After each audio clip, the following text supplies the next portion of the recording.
நம்ம மட்டும் ட்ரெடிஷ்னல் லுக்கில் இருந்தால் பத்தாதுங்க, நம்ம செய்கிற சமையலும் ட்ரெடிஷ்னலாக இருக்கணும். அந்த மெத்தடில் தான் ஒரு சூப்பரான மீன் குழம்பு வச்சு காமிக்க போகிறேன்.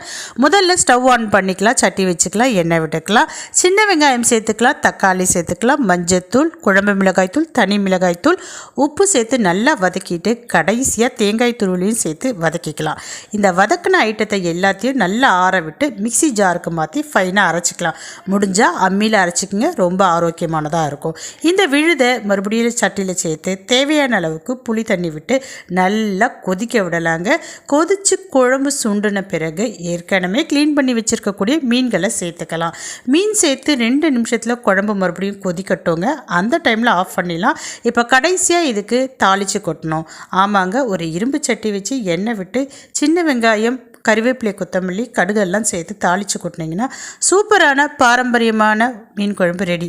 வீடியோ பிடிச்சிருந்ததுன்னா லைக் பண்ணுங்கள். பாய்.